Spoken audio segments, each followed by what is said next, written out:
Hello everybody and welcome back to another video. If you're new here and you're here for the very first time, my name is Jane and my husband Mike is sat next to me and he does all the video editing. We're British early retirees, debt and mortgage free and living a thrifty, frugal and money saving life on a super tight budget here in Brittany in northwest France.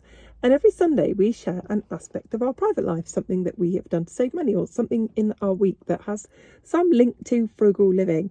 You may have heard that Storm Ciarán came whizzing through Brittany with winds of 207 kilometres an hour, which is around 120 miles per hour. So, and we were right in it, absolutely right in it. And at one stage, 1.2 million houses were without electricity, and we're still at about 750,000 homes without electricity. So we're on those.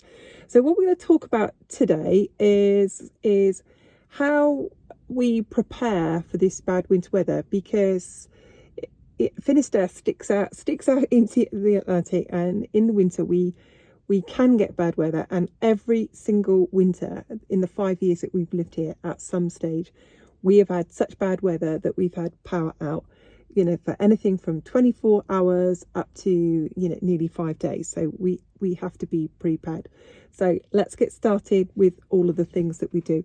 I'm going to start off with the domestic things that you wouldn't think these would be obvious, but we make sure we do things. If we know the bad weather's coming, like we knew it was going to hit Wednesday night, I made sure that everything that I would have done overnight, I did the night before. So I made sure all the washing was done, because you can be without a washing machine for 1 or 2 weeks or 1 a week, and going to the laundrette is a pain in the neck. All the washing dishes in the dishwasher was done, that all the cleaning was done, everything was done. So the day before I made sure everything was done. Something else that we made sure that we did in advance is we made sure that the car was full to the brim of diesel, because when the power goes down, the petrol stations are not working properly, and they didn't for about 24 to 48 hours afterwards. We made sure that we had cash. We made sure we had €100 each in cash, because if the tills go down, if anything goes like that, you know, some of the shops will open, but they will only take cash. The next thing that we did is, and we always do this, just to bear in mind, is we always take those weather warnings seriously, because I know lots of people don't. Some people don't. They don't make any provision whatsoever. We take it seriously, and we predicted 140 kilometre winds, and it was worse than that. So I'm glad we took it really seriously. So we make sure that we sort out an energy source. We're going to be without power for days on end, that we have lighting, that we can heat ourselves, that we can cook, that we can have hot water, and we can have food. The Prefecture of Finisterre, which is like the big regional council, are in charge of all the roads, and they had the main routes and roads open on Thursday afternoon. They put out a warning in the morning that nobody was to use a private vehicle, but by Thursday afternoon we could see that people were out and about, and we did manage to get out Thursday afternoon, and we were fine. There were things that we needed to get and things that we needed to do, but things that we'd forgotten, dog biscuits, that kind of thing. Nobody wants to sit at home with a dog moaning he hasn't got any dog biscuits. So there were things that we did manage to pick up. Okay, let's talk about lighting to start with. We have been buying over time battery packs of lighting. So they are rechargeable lights. We buy them in places like called Action. They're about €5 a piece. You plug them in and recharge them just like a mobile phone. We've got some battery lights as well, and they are really, really good. And one thing that we did, knowing the storm was coming on the Wednesday night, is we took them to bed with us so we could light our way. We just knew it was going to hit. We knew it was going to be big. And when we woke up in the night, it's, you know, have you ever been at an airport and you've heard the planes taking off and how loud that can be? It was so loud. So, you know, we've got plenty of rechargeable lights. That's lighting. Something else that we did that I think you wouldn't think to do is if you know the storm's coming, what we made sure that we did is like we both had a shower the night before instead of the next morning. We both washed our hair and did all those things as well. So we made sure that we really were personally prepared for this, because there's nothing worse than waking up the next day thinking that I could really do with a shower, but you can't because there's no hot water and there's no lighting. So, you know, all those things first. So I made sure the house was clean. I made sure all the laundry, everything was caught up. So lighting was really important. Now let's talk about heating. We only have wood heating in our house. We don't have central heating. We don't have a pellet boiler. We don't have biomass heater. We don't have pompe à chaleur. We do not have a heat pump system, any of that.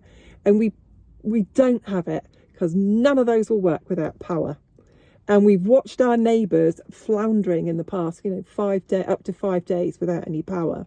And what a nuisance that is. So we're really glad of that. So we have a Godin Cuisinière Bois in the kitchen, so a wood burning cooker, and I can cook with that, and it heats with that as well.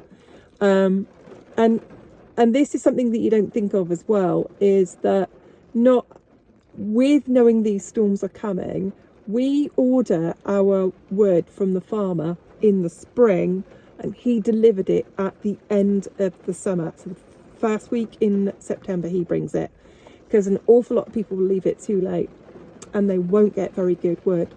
The next thing we did, knowing the storm was coming, we made sure the day before that we filled every log basket, every log store, all the log bins, absolutely everything in the house, because we thought, well, we don't know. They said the storm would blow over in 24 hours, but it could have rattled on longer. The storm was worse than they predicted, and it could have gone on longer than they predicted.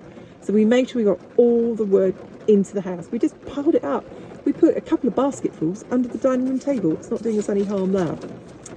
So let's talk cooking. I've got a wood burning cooker, but we've got lots of other backups as well. If you can hear that noise, that is the rain from today's storm pounding on the car. So we have a wood burning cooker. We have also got a camping gas stove, and it's isobutane, so it is safe to use indoors with the window open. We also have a gas cooker that has an independent gas bottle, and we work on that as well. Our neighbours had no means of cooking any food. We've lent that to them for a few days. They'll be going back to the UK on Sunday. We have lent them our gas cooker, and bless their hearts, they came out with a wheelbarrow, wheelbarrowed it down the road. I'm very happy to have it. So we can cook on the wood burner, we can cook on the camping gas stove, and we could cook also on our UK people would call it a Cala gas cooker.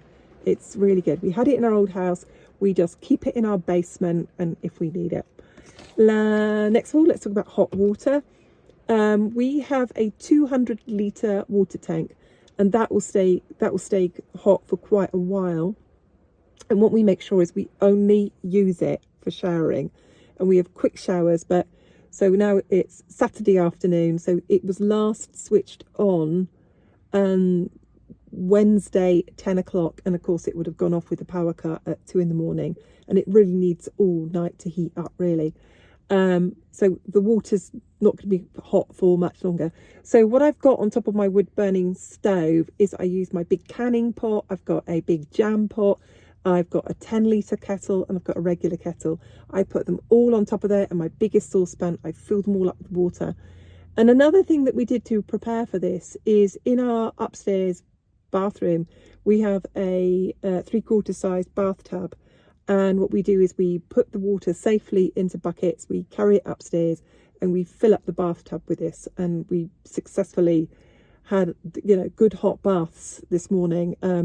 Good old-fashioned sharing the bath water. One of us gets in and washes quickly, the other gets out, the other one gets in and uses the bath water. So it was really important for us, with the experience that we've had in the past, to have a bathtub.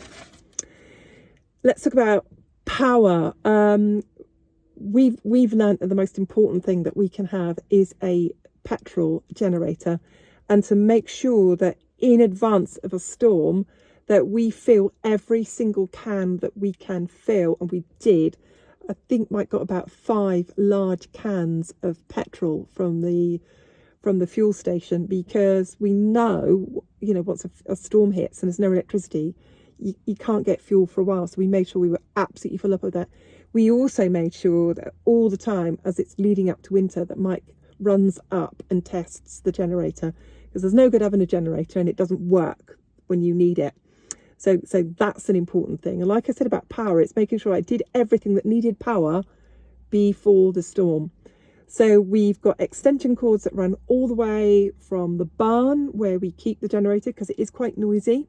So we keep it in the barn with the door open.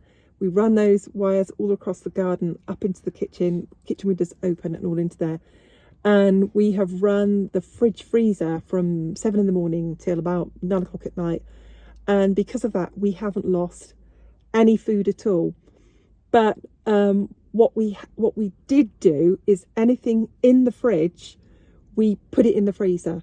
We also, with any gaps in the freezer, filled it up with bottles of water. So we just took just the bottles, the bottles that we'd used previously, and we 3/4 filled them with water, and we filled it up as well. So anything like ham or cheese or anything that wouldn't keep so well without the fridge on all of the time, we have frozen it. And like I said, we haven't lost any food at all.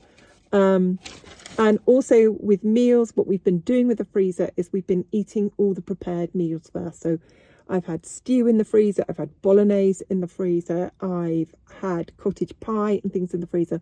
Those are the things that we've been eating first. And we've been making sure that anything that's in the fridge that wouldn't keep very well, and all the fresh fruit and vegetables, that we've been eating those up as well. So things like, you know, if this carries on for a long time, we've already, we fortunately, the village where we actually live, actually in the village, they've got electricity and there's a laundrette there. So if this carries on for a while, we can easily go to the laundrette. And if you're wondering what we're doing with all of our time, it's really strange. All the things that you would just do quickly, like load the dishwasher and forget it. Well, you know, we're actually, you know, washing up and doing all these things. So all the stuff we've got really are really first world problems, because we've been prepared and we've been ready, and we go old school anyway. You know, it's all heated with wood. We're cooking on wood. We've got the gas cooker. We've got the petrol generator, and everything is sorted. So we're really, really, really well prepared. Because this is not our first rodeo. We've had bad weather before. I mean, this weather is extraordinarily bad. And the big company who look after all the power lines and everything is called Enedis. And they are being literally coming in convoys from all over France up into Brittany and up into the worst affected areas. And a big hooray to Enedis, because they're doing the best, absolutely the best they can. And we are a small village, and we are the end of a line of a small village. And it's like, and you think I'm exaggerating, and I am not. It's like my entire street has been wiped out.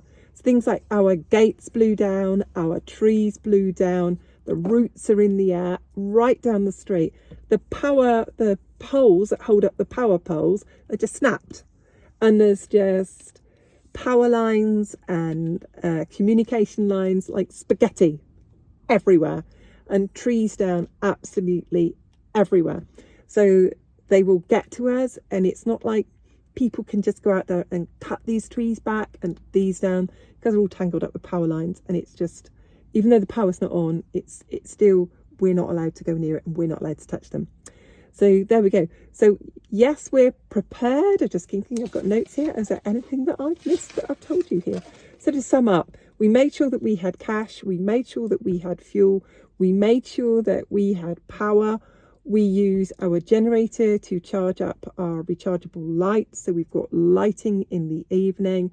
We've got 3 means of cooking our food. We heat water in great big pans and kettles on top of our wood burning stove. We were absolutely prepared beforehand, so we didn't have, with every I dotted, every T crossed, and we didn't ignore the warnings. So there we go. That's what we did. And now we just keep up. We just keep up doing what we are doing. So every time we've got an empty can of fuel and we can get to a petrol station, we pick up fuel, which is what we've done today.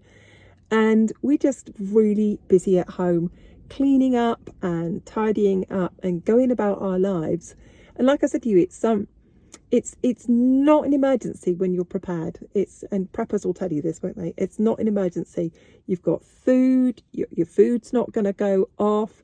Our nearby towns, it's business as usual. The roads are open on the major routes, not the back routes, admittedly. And that's kind of how we're getting on with it. So I hope that's a good explanation for you of how we prepared and how we've done it. And I think it's important to add that financially, we didn't buy all of this stuff all on one day. These are things that we've been building up over the last 5 years. So we had a generator when we were renovating the house, because when we arrived, there was no power in the house. And then when it got a bit worn out, we started saving up for a new one.